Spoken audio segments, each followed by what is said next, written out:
the biggest drive that I had was, how do I make sure I change people's life for the better? Joined the city as a CFO, but I was more driven about doing right by the people, making sure that, I always reminded myself, and I used to fight with politicians a lot because people forgotten why some of them and people died and some of them were out of the country. And my husband actually was from exile. So I was like fighting that so bad that it was one fulfilling thing in my career. People talk about service delivery lightly, but I got to understand and drive around so many informal settlement. The policies of the municipality, I read them, I changed them in a way of just saying, how do we have policies that talk to better bring people? Welcome back, everybody. Welcome back to another episode of Off the Clock. How do you deal with stress? How do you handle that? Coping mechanism that I have is I go for a run. Manage stress by obviously having moments like this. Directly saying I'm going off the clock. Just even a night out. I'm listening to my favorite music. I go into one of the studios at the gym and I dance. Some cocktails and rest and just do nothing. I ground myself spiritually. The right amount of stress is good. Welcome back to Off the Clock. Please don't forget to subscribe, follow, like. Off the Clock is not about us. Off the Clock, it's about our guest. Our guest today is a beautiful lady called Ramasela Ganda, the head of Evis and Budget Cars. Ramasela, welcome to Off the Clock. Normally in Off the Clock style, we invite our guests to introduce themselves the way they like. Give yourself a grand entrance to the show. Great. Thank you very much. And thanks for having me. As you've said, my name is Ramasela Ganda. I am a Pretoria-born girl, born in Atteridgeville. So I love Pretoria with everything. I studied in Pretoria, did everything around Pretoria, work around Pretoria, and I am a mother. I've got 3 beautiful children. If I say babies, they'll kill me. My son is 26 and my girls are 17, and very active human being that keep me up on my toes and try to keep me up to date with technology. And my parents, my mom is from Atteridgeville, and my dad was from Gamutapo in Limpopo. So unlike many people, I think I've got the beauty of both worlds. There are a lot of people that don't have rural areas to go to. I've grown up in both township life and also in the rural areas. In the village. And serious village, yes. And that was beautiful. Yeah. So with all that, I think let's get straight personal. Are you're married, right? With Yes, 3 kids. We started light. How did you meet your husband? Okay, that was too light. Yeah, I like them light. We met at work. Yeah, you're very high level, Ramasela. You need to. We made it work.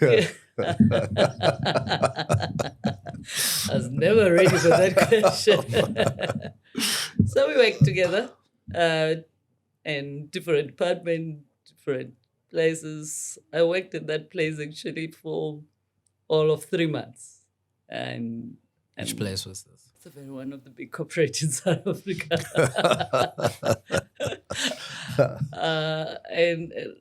So I was there for a very short period. So if anything, if you look at my CV and look at the place, I was very short. That's where we met. And I think after that,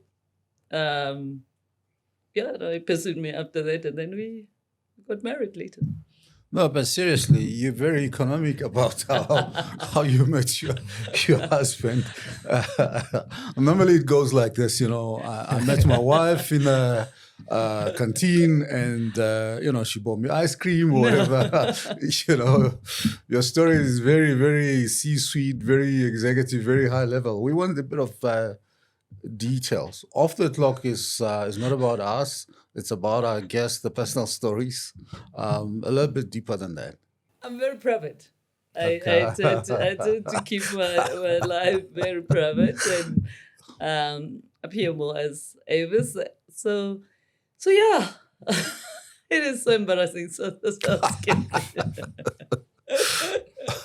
It is truly is. And I guess what is also embarrassing is that I have a policy at work and we call it anti-fraternization. And I always say, no relationship at work.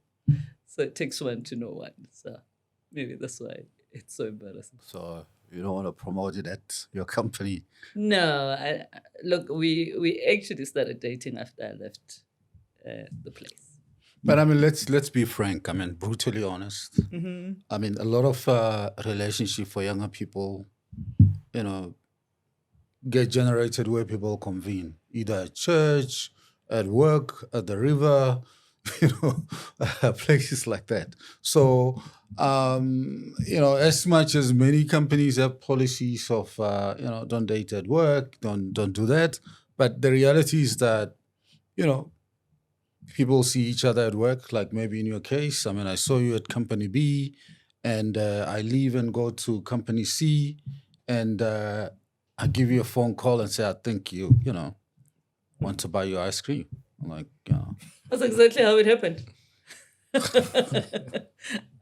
really how it happened. It was really outside after I left the organization. I didn't even have his number while I was working there. He didn't even have my details. But he tracked you down? He did. So like, I guess maybe the funny part was when I went for an interview, was the first person I saw, but he was not good. And the hall was empty. And that was the only You just saw him out of how many people? No, there was no one. The offices were a ghost town. And I was lost and I was thinking, where am I going to find? They said, take a lift to go to this floor. And I opened the lift and there was no one. Just it him. was quiet. Just him. Yes, and I was the only person in the corridor. So that's how I saw him for the first time, and then I left. And then I saw him again when I got the job. Okay. I don't know if I saw him or he saw me, something like that. Or you saw each other? Yeah, maybe. Are you shy to talk about children? Because it looks like No. Talking about kids is my favorite topic. Okay. I love being a mother more than anything else. Were they planned or just happened? Because it looks like you said 26 and 17. Yes. That's like a long break, yeah, right? I got married when I was very young. I'm talking about the spacing. Yes. So, when you get married, there's a pressure of you have to have kids. So yes, I was married and I just looked around and I was like, oh, I've been married for 3 years and I don't have kids. Even if people don't talk, the conscience keep on, and no one was talking. I was just, then I had my first son and was just beautiful being a first time mom. And I also was career driven. I went after having a child, then I got too into what I want to achieve in life. And then there was a gap. Okay. But you saying you felt the weight, the pressure before you had your first son, that nobody said it, but you felt, I need to, do it now and avoid the rush. Yeah. Yeah. And honestly, no one has ever said anything, but you just like, been married for this 2 years. I need to show some I need to fruits. Yeah. It was like, and it was like not even, I mean, I was still young, so ideally there was no pressure. But yeah, I just felt that at my age, and you must also remember that those days, we had kids. Well, a lot of people had kids when they were very young. So when you hit your 23 and there's no child and you're married. 911. That was a pressure. But yeah. So come back, kids. And now, exactly. especially because she's also into career and so. But that was actually quite a beautiful journey having a child. So, I mean, and I'm going to ask this question. I'll give you a bit of a break because I seem to be dominating this. How do you spend time with them? I mean, your son is probably feeling like very close to you because you've been together longer than the twins.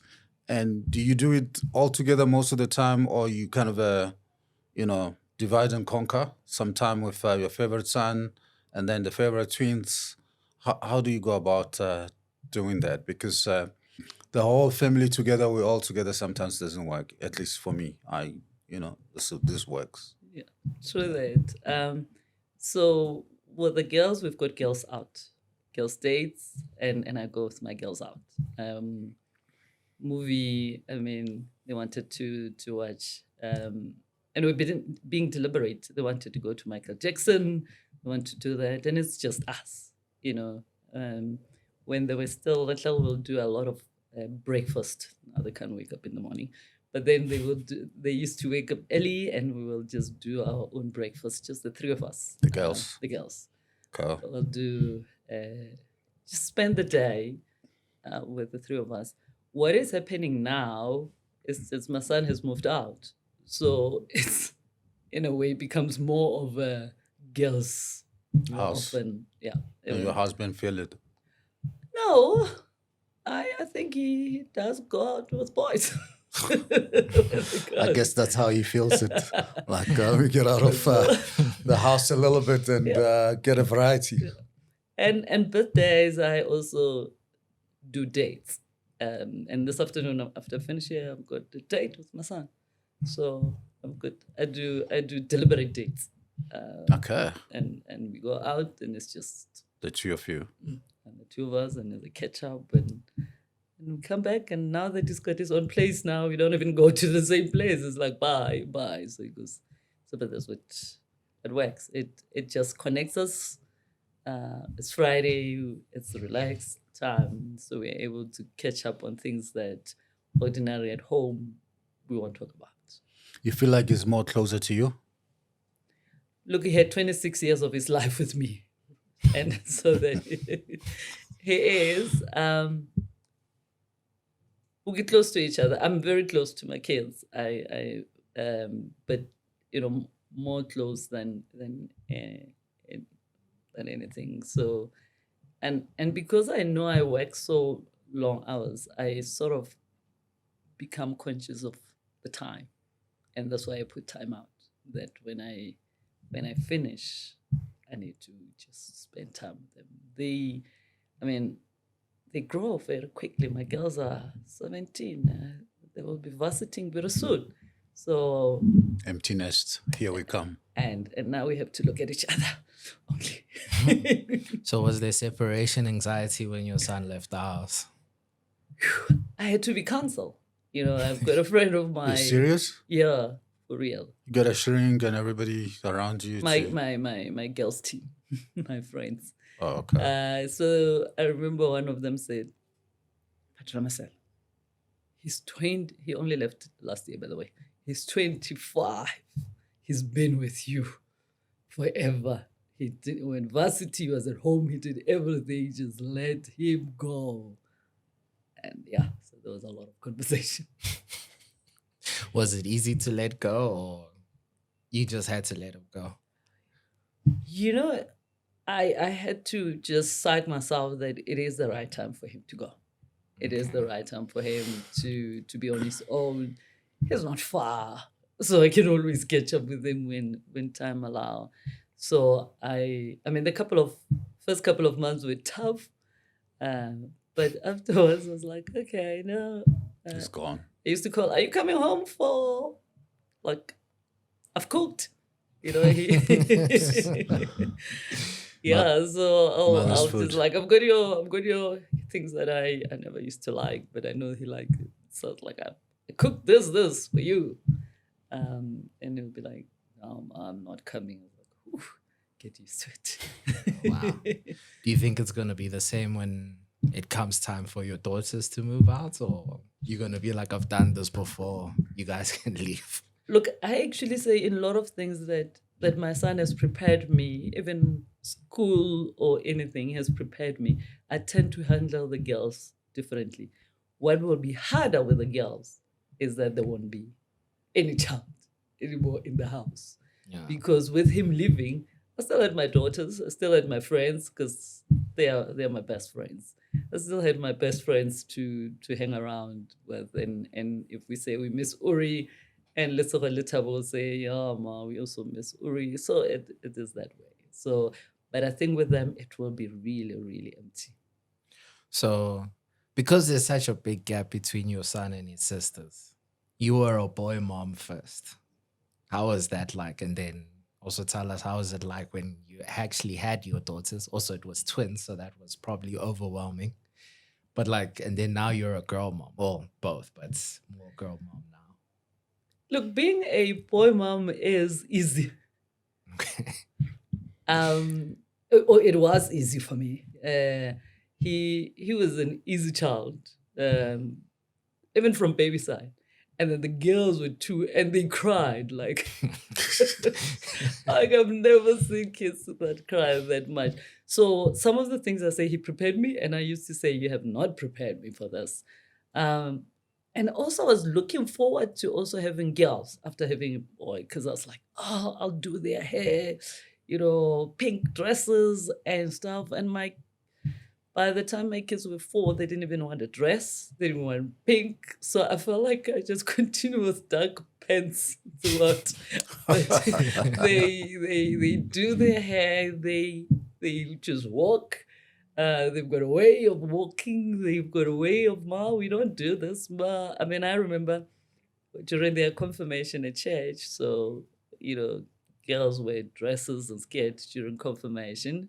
And now during the prep, they were talking about, and my daughters by then, they have not even put a dress since they were 5.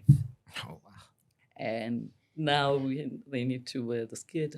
God, how am I going to convince them? Because, I'll travel and I'll find the most beautiful skirts and dresses, and I'll buy, and they'll be like, not for us. So then they went to the pastor, and they're like, we're wearing pants. And I was called and say, your daughters wants to wear pants. And the girls were wearing white and the boys were wearing black and white. And they're like, we're not wearing white. We're not getting married. And so, then they started talking with all their classes, and the girls that wanted to wear pants wore pants. And they were very clear that they want the sneakers, they want those, as long as the color matches the black coat, and they were confirming that. So they're very clear. They've got clarity of mind, not apologetic. They're very, very strong human beings. It sounds like they helped the place become more progressive with the time there. Challenging the status quo. No, they do every time. I mean, one of my twin daughter, Letabo, one time I was called at school to say, yes, your child just is interfering everywhere. If there is people fighting, she intervenes. She will get into trouble. Every time she intervenes and thinks she'll get into trouble. And I sat with her, and she spoke to me about social justice, and it is unfair that people should be treated that way. Gosh, can we focus at school items? So her focus was like, yeah, justice. Just focus. It's justice, and that is unjust, and people cannot talk to people that way. But she gets into trouble as well, in doing that. So they took your personality, or the father? Look, You don't know. Okay. I think the girls are more like me. My son is so soft in life. I think the girls are more like me. I think the girls just they took it to the extreme, like anything else. Okay. They took it to overdose. The extreme. Yeah, no, they just went. So if it was 50%, they did 150. So. Oh, wow. I prefer this version. So are they still like this at 17, or they've mellowed out, or where are they now? not at all. I think They're only picking I now. think they just, and now because they're becoming more and more aware about the news, the world news, they tell you which country they don't want us to be visiting. And when you ask, as you will think, because there's nice food or whatever, it tends to be a political conversation. And I'll be sitting like, where, how do you know about this? Where did you hear about it? So injustice is such a big thing in their life. So they're getting This is for both of them. both of them, but Letabo is way too strong. Lesotho quietly, but understand politics and the world issues very well. And even him manner of approaching matters is more, in a calmer way. Diplomatic. Very, Brings the balance. yeah. Getting back to you, just in terms of your wellness and work-life balance piece, because I'm sure your work is very demanding and challenging, and you still have to go home to your lovely girls and probably do the mother stuff's work. How much of sleep do you take on average? This show is big on sleep, like CEOs must sleep. How much do you sleep? How many hours? I'm truly blessed because I sleep easily. I leave the world behind me and just take off. So generally, I sleep about 6.5 hours. Okay, every day, whether you're traveling, you're in Look, France. obviously, when I've got a disruption, it's not that easy. I get into a plane and I sleep. Right? Okay. So I'm not those people that says I'm in a new place, I can't I sleep. can't sleep. Yeah. No, unless if I'm extremely freezing, then I struggle to sleep. But average temperature, You need to be warm. Yeah. yeah, I sleep. I always take that. If anything, that's one thing, and it's a blessing that you can't even buy. So, I mean, we looked you up in terms of your career, where you've been, what you've done. Any inflection point in your career when you that aha moment, on that road to Damascus? Well, I've been, I started my career with doing articles, and it was like a 3-year journey Lawyer. of finance. Yeah. So it was a 3-year journey that size. So I always thought I was trained to work in places for 3 years, and beyond 3 years, I'm out of here. Loyalty is not for you. Look, I give it my best when I'm with you. I give it my Okay. all. Yeah. So loyalty is when I'm here. I'm here. When I leave, I leave. And when I leave, I want to make sure I leave on a high. But I am leaving. So that's been my journey, and it's been great. I've grown a lot. I've made bad 10 in that I'm leaving, and I've made very good. I've been fortunate in some of the decisions I've made. And I remember one time when I left in one organization, I was working to join Ekurhuleni municipality. I was Why, Kempton Park? Okay. in Germiston. Germiston. In Oh. Germiston. I was mentally exhausted. I was fatigued. I needed a break. Okay. And I said, municipality, look, it's in Germiston. Surely 4 o'clock I finish, I go home. 8 to 4. Yeah, call it 9. 9 to 4, even Right. better. Or 10 to 4 some days. So I was like, because my body is just not coping anymore. And I joined the city, and needless to say, the number of time I slept in Ekurhuleni, I lost count. I took on that role. It opened my eyes on the injustice the things that you or I used to experience as a child, but because life has, directed me to place where I'm more blessed, more favored, I tend to forget, and people tend, and I've forgotten the basics. And when I'm talking about the basics was, because where you live, you've got water, you've got electricity, you've got everything. You forget that there were people that were living the way that I found, and I became, the biggest drive that I had was, how do I make sure I change people's life for the better? And I joined the city as a CFO, but I was more driven about doing right by the people, making sure that, I always reminded myself, and I used to fight with politicians a lot because I sort of, people forgotten why some of them, and people died, and some of them are out of the country.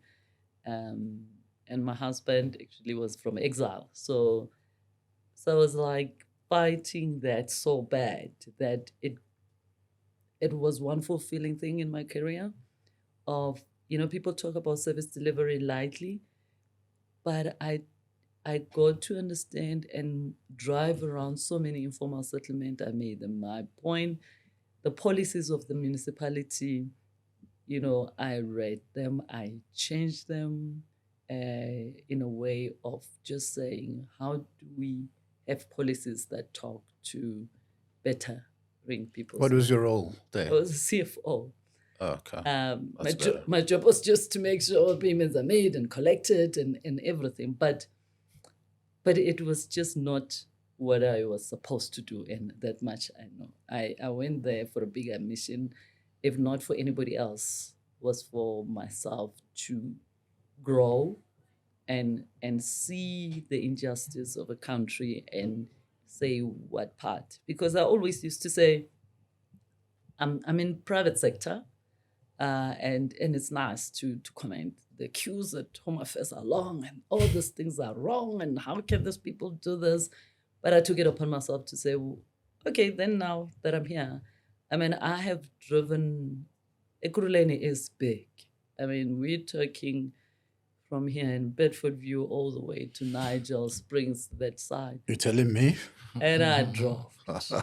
I drove that place. The number of time I was in the office as a CFO was less than the amount of time I was in the street. On the road, yeah. And was just to say what I see today. And yeah, so that was really a moment in my life that what I went for and what I got was just an incredible thing that have changed me for life. Wow. We used to live there. He grew up there, went to CBC. So you know it very well. Yeah, it used to be probably the best that I've seen because coming from the Joburg side to that side was always better. But I've also, because he still left the house there. So I've seen it go like this. Yeah. In fact, when he was born, the whole, me being a proper registered midwife and nurse,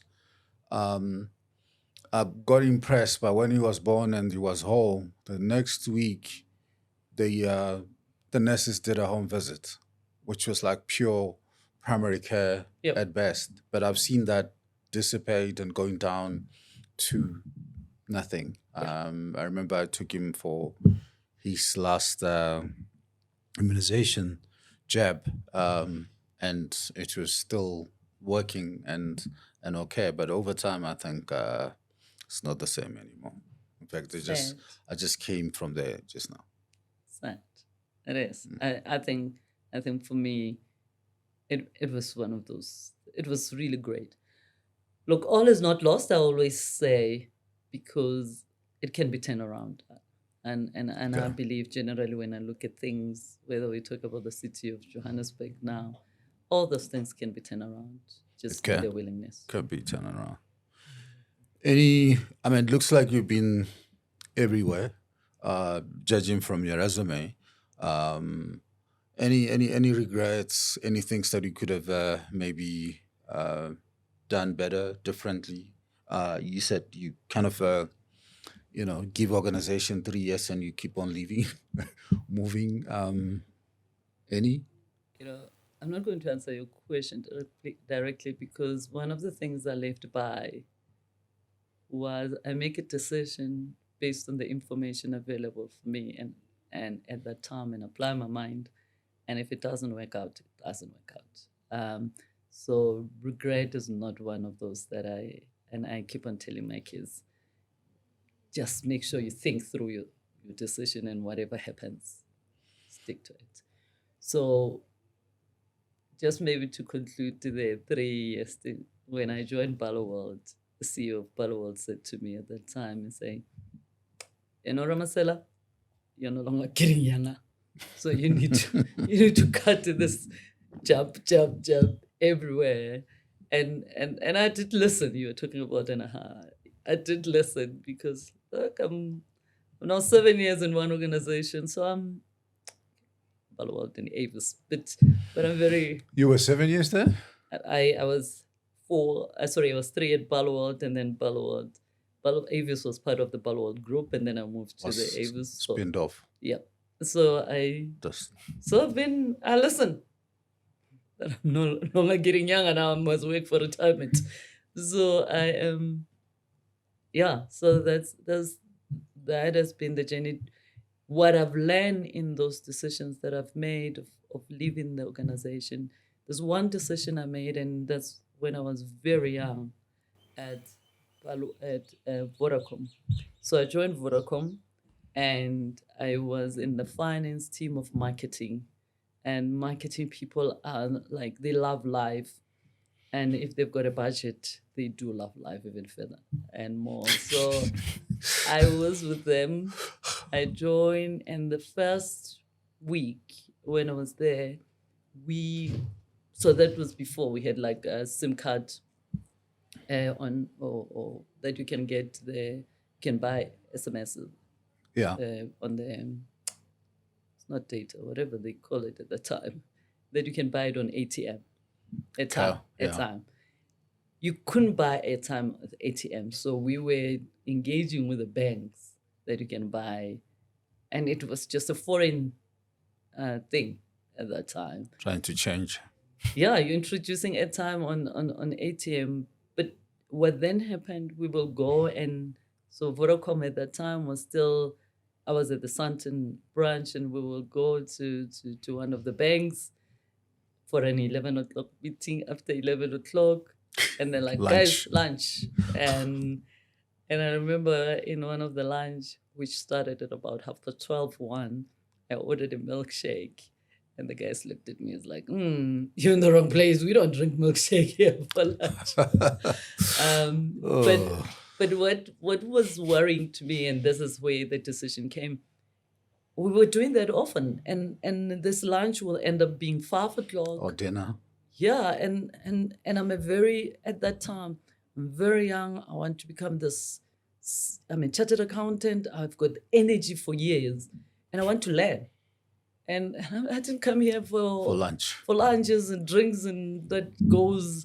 And I look at that job. I said, I need to leave here because when I turn 50. I won't even know what happened to my career. I won't be anywhere. So I need to leave. And I think I was 21, 22. And I was like, by 50, this will be an end. So I then resigned that month, right? So I spent 2 weeks. In the end of second week, I resigned. And because it was, then I needed only to serve 2 weeks notice. So I literally was at Vodacom for a month. You resigned because of lunch? I resigned because there was no career prospect. I mean, Vodacom is big, it would have had. But about me, what's going to happen to me? It was all about how my career is going to shape up. I think I was very clear about what I wish for my career to look like. And this was not it. So you're very decisive. Yeah, so I left. You think you could have stayed a little bit? Now I'm 51 and I'm glad I made that choice to leave. Okay. All right. So I said, when I'm 50, I should look in a certain way. And if I stay here, I won't.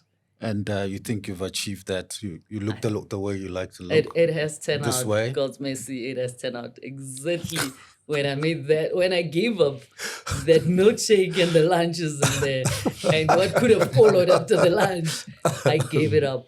And I left Vodacom to work at SARS, and my friends and no one, I mean, Vodacom was just was an it company. I mean, it was early 2000. Damn. Feels like it was really jumping out of the frying pan into the fire. SARS.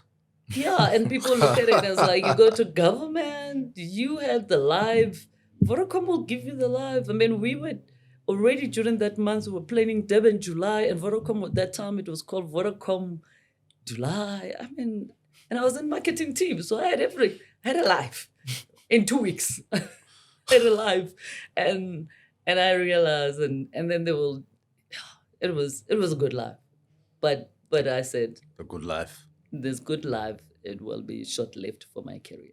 And I left. And today, I couldn't be more proud of that 20-year-old. So you really became what you wanted to be when you were young. I did. I put, by this age, this is what I wish to become. By this age, this is what I wish to become.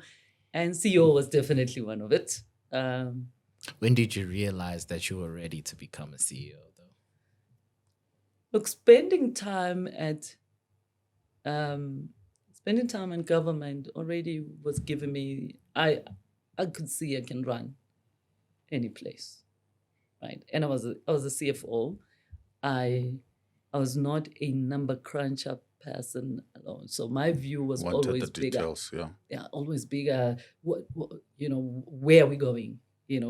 Whether it's the government department or wherever I've been, Municipality was all about strategy, Direction, vision. where are we going? And after that, it's like, you know what? I can do this. I applied to be the CEO at one of government department, and I didn't get it.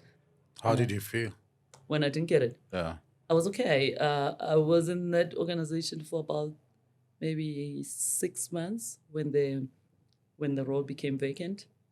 Did you get to know why you didn't get it? Mm. Why you're not ready, not qualified? No, I was told that you'll be the best CEO, But you're not getting it. but you're not getting it. Right. But why? I think you'll be better here, but I mean, there was an agent that was running the search, and she called me in and she said, you know that you're the CEO, but you're not going to get it because we're told you're not going to get it. And I knew why I'm not getting it. And that's why I made peace with it. Tell us. It was a position where you had to buy or you could have to comply with certain things. And I've never been one to budge, right? So I knew that I was not going to do what people require of me. And they knew the beauty about me and all people. And it was not the first time when the positions give me. It's because I'm very clear upfront that this is who I am.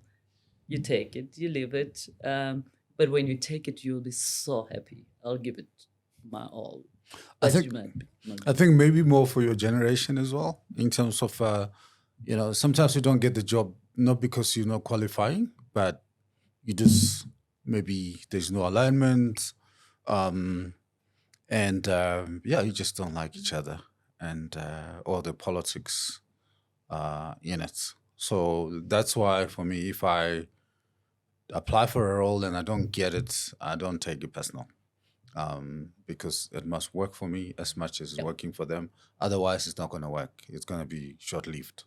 So, very important lesson. I think you learned there.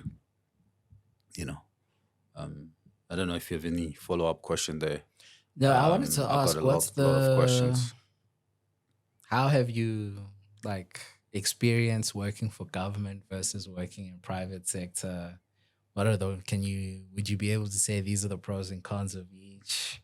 What do you prefer? What would you advise? What is that whole experience like? Look, it's so different and similar in many ways. You know, working for, and let me take, I mean, I work for a number of, I mean, I spent almost 10 years in public sector, and that one of the things I've learned, and especially the higher you go, and becoming even being the CFO, that for a period of time, people just become entitled, and they're not hiding. You know, I've been called in public sector a number of times asking, you know, CFO, we know leadership wants to see you, and when you meet with the leadership to understand what the leadership requires, and you hear what the leadership require, and when they talk to you, because they do study you, they've got information on you. People don't just call you. And this particular meeting that I was called in, they actually said to me, we don't want you to do anything because we know you will not do anything. We just want you to look the other way. And I said to them, okay, thank you. I was meeting strangers that I did not know, and after they've done that, I didn't argue with them. I didn't do anything. I just went back to work, and I did exactly what I supposed to do, my work, and I'll get calls, and I remember one of the organization I worked with, the CEO once said to me, you know, Ramasela, people die in their boot and they just burn. And this is my boss, right? At the time. And I'm like sitting there and I'm like, okay, if people die in their boot, it's just mysteriously, I don't know the relevancy of it to me, but I hear you.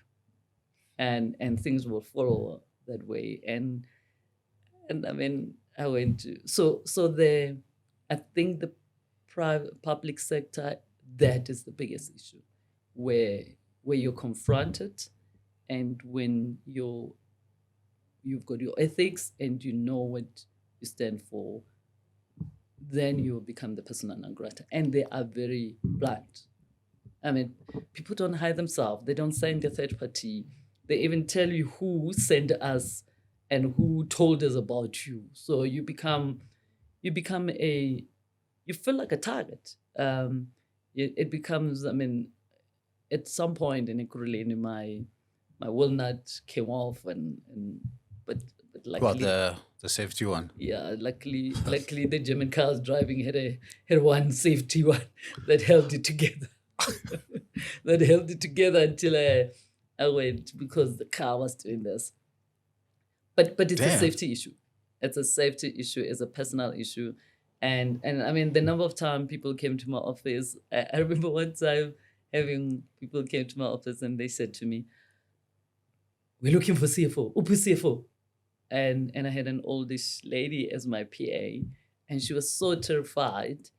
And you know, government offices got those big offices. So it's this big office, and my desk is far at the end. And those people came to my office because my PA just couldn't, and he said, they're looking for you. And I said, let them come in. And these guys came in and they're like, it's for no CEO or CFO. Where is the CFO? I'm the CFO. And they're like, stop playing with us. We're looking for a CFO. And The real CFO. Yeah. They didn't do their homework. Yeah, they're like, look, they were ready for a different person. Yeah. And they were ready for fight. I think if they found a man in that environment, they may have harmed. So then it was like, it is me. So how can I help you? Funny enough, the tone, we sat down in that way, and I spoke to them and tried to find out what's their story. So you've got that life. And sitting down with those people you don't understand, I found out what is their problem, and I am this person who does this, I stop payment, I do all these crazy things. But with that, I called all the people that, they mentioned. I remember one time I didn't go to the office, and there was a whole march that they want to deal with the CFO. these guys that really wanted to beat me up called my PA to tell me that tomorrow there's a march, I mustn't come to work. Because the people wants to come and just, they use words, they want to beat me up and they want to do that. But just now, because I spoke to them and I said, you're getting nothing. So the private sector is that your safety, your professional is put on the line. They can destroy your career. After having spent 10 years, I am so grateful that they didn't destroy me. They didn't destroy because there was ample opportunity and they tried in many ways. And the worst part, they didn't kill me. What do you mean destroy you? Like make you damage goods, corrupt you? No. Like they will suspend you and and say things about you, and because you are not complying to that. Because there are a number of professionals that lost not because they did anything wrong, because they on the opposite side, so they want to deal with them, and it's easy to tell. They don't have to have evidence. Damn, they just I have didn't. To put, oh no, I didn't they will expect destroy. that answer. They will destroy. They will destroy you. I remember at one point. I mean, you will see an article coming out of someone, and it's about trying to destroy, and you read it. So they send you to mental hospital easily in public sector, because everything about it. I think I consider myself a very tough person, and I remember when I left Ekurhuleni, I left it in December, and I was sitting 1st of January, I went to Soshanguve. I used to go to church in Soshanguve. And as I was sitting there, I mean, tears started flowing, and was tears of, I can't believe I'm alive. I mean, I was doing this job for about 3-4 years. No, I was about to finish that third year. And it was a reality check at that moment that how did I get this far? So which then begs the question, do I prefer it? Will I go back? No. I don't know under what condition. I honestly don't know. But to be put in a position I was put in, it's not worth it. It's not worth your life. It's not worth anything. But private sector, the beauty about it is that, you do your job, you do your best, and you go home. You miss out on the bigger justice issue, the bigger betterment of the. So if the downside of you do well, you make profit, you appoint people, you recruit, you job create, you come up with solution and you job create. But even if you do that, for me, the biggest fulfillment was to changing the life of someone who will never even know you, or who will never even, but years later will still benefit from what you've done. And public sector gives you that, and you can't find it anywhere else but there. But it comes at a price. So, I mean, that's a nice segue into where you are now, mobility, Evis. And, I mean, what really gives you more joy in your current job? Like, help you sleep well? My team. So we call each other brand ambassadors. We are Avis brand ambassadors. And you're trying harder. We try harder every day. It humbles us. When you start talking about trying harder, it means you're not enough. You have not arrived. You have not done it. Even if you think you're good, you can be better and better. And that's where, I look at it, when my team win, and when I was talk about win, when a chauffeur drives, comes and pick you up, and he's on time, the car smells good, and he's looking after you, and you're happy as a customer because he's happy to give you that service, because it starts with them being happy. Then for me, it's just like it's a small thing that they've done, but it is just beautiful. So really, the brand ambassadors, they really continuously want me to be, I feel like I need to be better for them. And better for them is giving the right tools, giving them the right support to deliver the right, giving them the vision, the strategy that will continuously propel them to want to be better as human being, better in their job. And it, you know, when I meet someone at a function wearing the Avis uniform because they are picking up someone, it just gives me that I know you know me. Looks familiar. Yeah. So, I mean, from outside, I mean, as a CEO, it looks like a tough job. That environment growth is difficult. I know you play in number of sectors in terms of day-to-day rentals, long-term, and also down the road where I live, there's Avis luxury car resale. When you're done with the cars now, you can let them go. Which sector grows better and is bigger? So the long-term leasing is growing very well. You know, so if you look at us under the Zeta name, we call it integrated mobility. And our drive is to deepen the usership economy. And the usership economy is saying, surely we are gone past the years where I have to own a car. I want to have access. Life should be about access to mobility. Life should be access for me to move as I wish to and whenever I wish to. And the biggest growth that we have seen is even companies in the past who would like to use the money to buy vehicles. You know, it just becomes an overhead, managing it and making sure that, you know, you've got the right number of it, repairs and maintenance, all those kind of things. So we've seen a lot of growth into that space where, you know, people are using mobility, and we try a lot of things. We did an iLease. When What is an iLease? So as an individual, because the leasing has been for corporate, I am leasing a vehicle, and it means you can come in and say, instead of buying a vehicle, I wanna lease it. And lease it for how long? Any car, German, Your Chinese, choice. my Your choice. choice. And unlike car rental, because car rental will give you a key and then you will see outside what car you've got. So this is It's like a lucky bucket. it's like if you go for A, you'll see what an A group look like. But with iLease, it's your choice. You can spec the vehicle anyhow.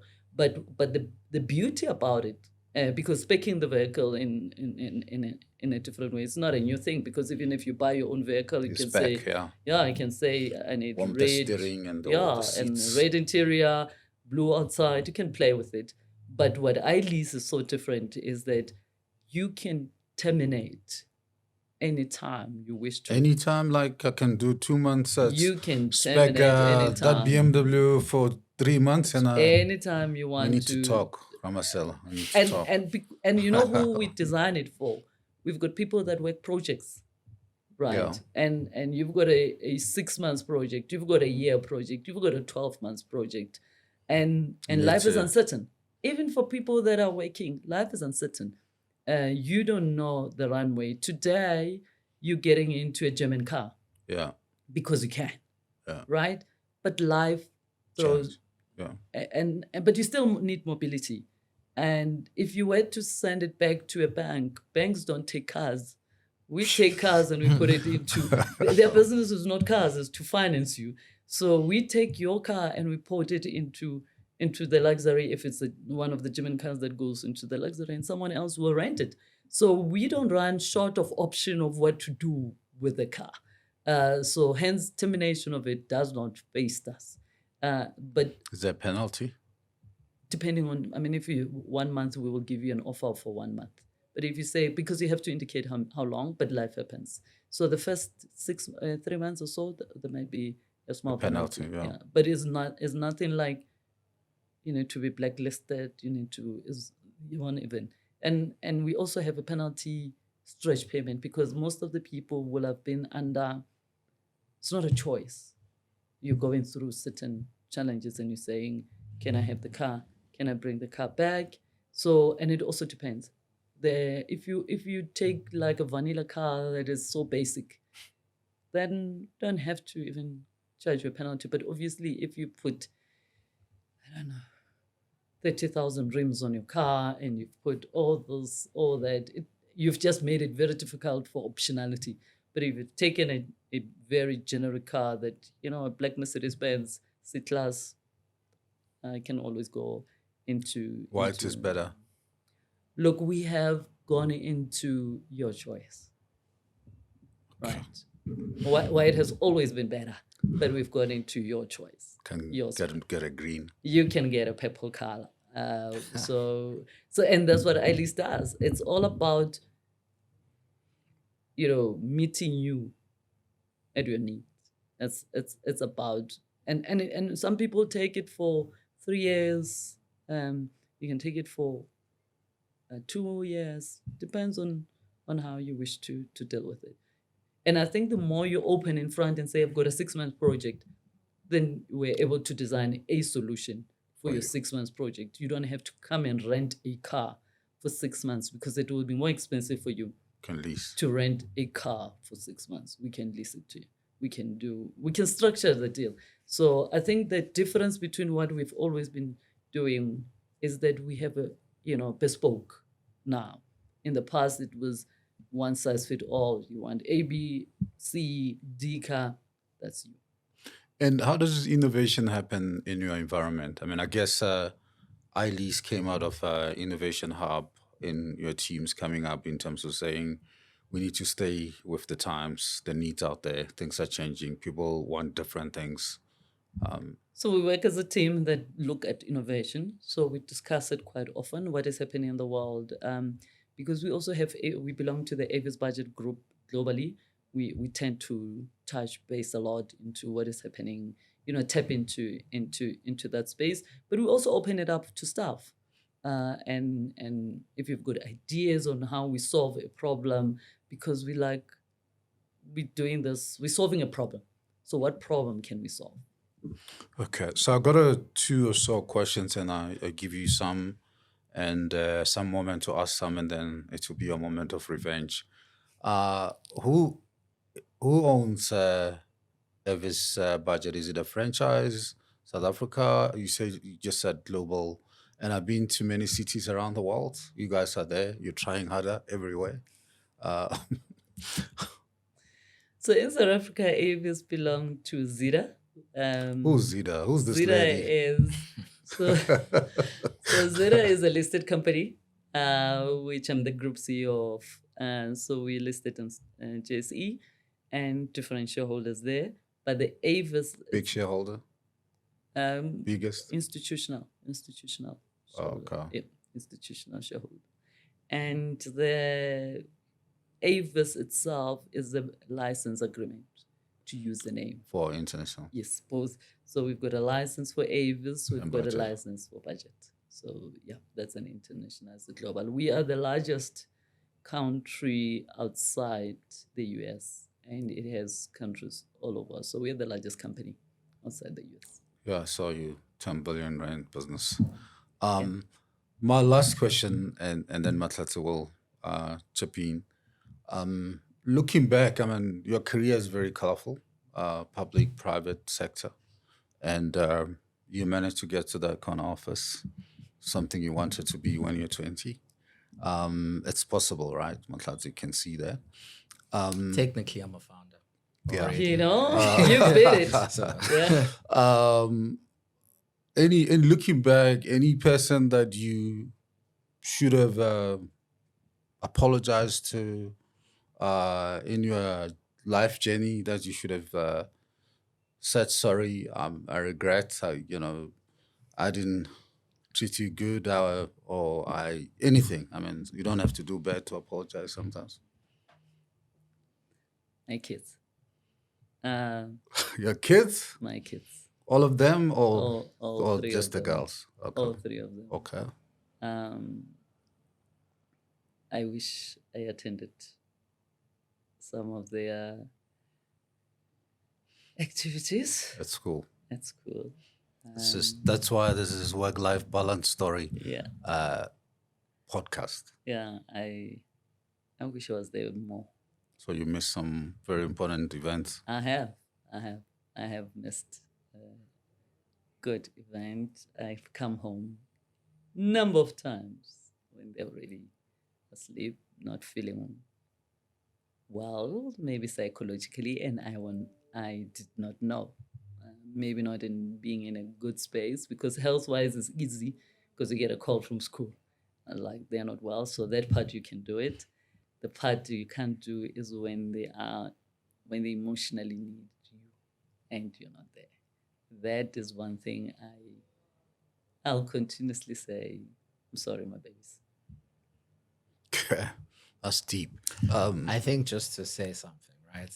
I think this feeling, regardless of what was the catalyst that made you feel this way towards your kids, I think this informs how people treat their grandchildren. Yeah. Yeah. Yeah. So, and Yeah, the you're thing is, right. it's very funny because my sister has kids. Yeah. And the way they are Yeah. with those kids Yeah. compared to, and obviously it's different. Like your grandparents are your grandparents and Yeah. your parents are your parents. Like your parents are the people actually raising you and they have to deal with your nonsense on literally a day-to-day basis.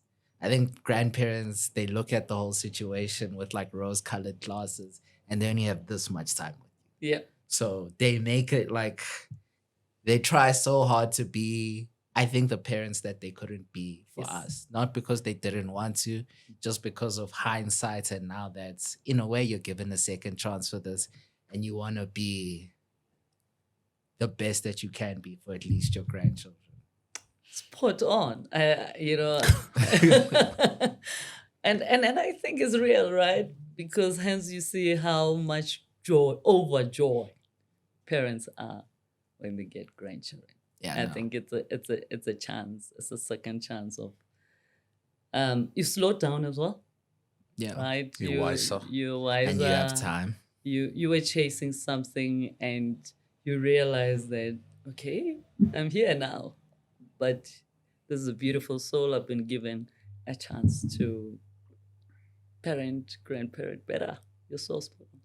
Yeah, because me and my sister, we always end up like sending each other videos of how grandparents treat their Yeah, children. yeah. Versus it's like, these are not the people that raised me. We don't know this before.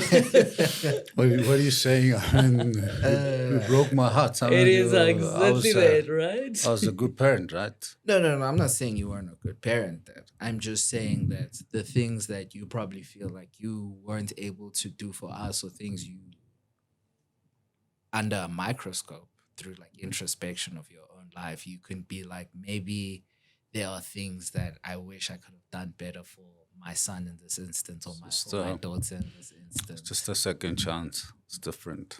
Yeah, no, and that's what I'm saying. You guys really, you step up when the grandkids walk through that door. You step up, hey, like through illness or whatever, you step up and I think I'm really also speaking for my mom here. Like my mom, Step up. like I feel like if I had my mom as a grandmother, Grandmother. I'd be so happy. But I'm also grateful for the grandparents I did have. Exactly right. Edit this part out.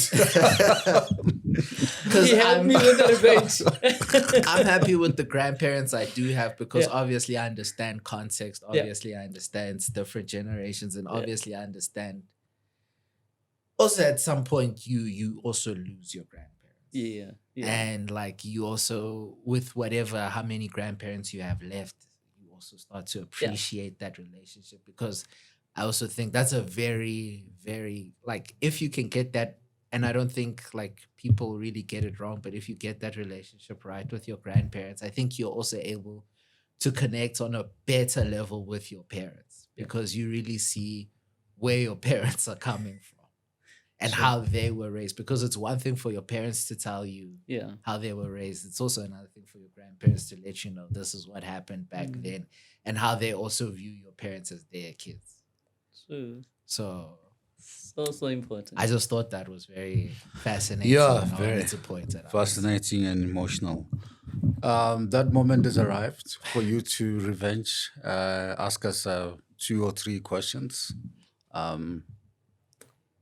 Yeah, thank you. Let me start by thanking you before I ask you a question for having me here. But how how did this come about? I think this is the most beautiful thing, to be working with your dad like this and to go so deep. I mean, now I just like said something I never said. I don't think I've said to my kids, I'm sorry for not being around in this way. I think even if I say it to them as, oh no, ma, it's fine. But this has been a great opportunity, and you've got this opportunity with your father, working with him. How did it come about? Uh, I mean, we tell this story a lot, but I think the Spark Notes version was that I saw my dad was very much into social media now. And when I say social media, for him, it's just LinkedIn. So he was busy writing what articles, was it every week? Yeah, twice a month, Twice a full month. article, Yeah, putting yeah. it there on Winning in Africa, a book that I'll give it to you. So I noticed this and I was like, Dad, you know, and because my dad's the type of person he is, he's a very people person. He likes speaking to people, connecting with people. I was like, why don't you try start like a podcast where you can speak on these topics, you know, convey your ideas and, you know, facilitate these types of conversations because you have, in a way, if you look at his LinkedIn, you have an audience that appreciate the things you speak about and the things you raise. And then he thought about it, and then he was like, "No, I like the podcast idea, but the only way I'm gonna do it is if I do it with you." And then it's like, in a way, it's like, okay, I started this thing now, so we follow through with it, and then yeah, here we are. I guess Incredible. what 3 years later. Yeah, this is gonna be in August, September, or 30 together. And you're still enjoying it. I mean, yeah, I still enjoy it. Well, it's more now like it's not just a hobby in a way. You have to look at it like from a very, I guess, a serious point of view. How do you make things work logistically and everything? But yeah, overall, the experience, what we do, yeah, I enjoy it. And do you enjoy it? Yeah, for me, it's become part of my life in terms of. I wrote a book called "Winning in Africa: Your Next 8 Moves," based out of me running and setting up businesses across Africa. I've traveled to 44 countries in Africa and outside the world as well. And out of that, I wrote a book, "Winning in Africa: Your Next 8 Moves." It's about the moves, how you do it on the people, the partnership, the lay of the land, the rules of the road, all that. And there's a connect. I mean, it's connected to connecting to leaders like yourself in terms of that balance. Because sometimes you think a lot of people will tell you, a lot of CEOs will say, I've only slept 3 hours, and they're like wearing none of lack of sleep as a badge of honor. Like, I'm really working hard, I'm doing well. And being a CEO, I think I'm advocating for more balance.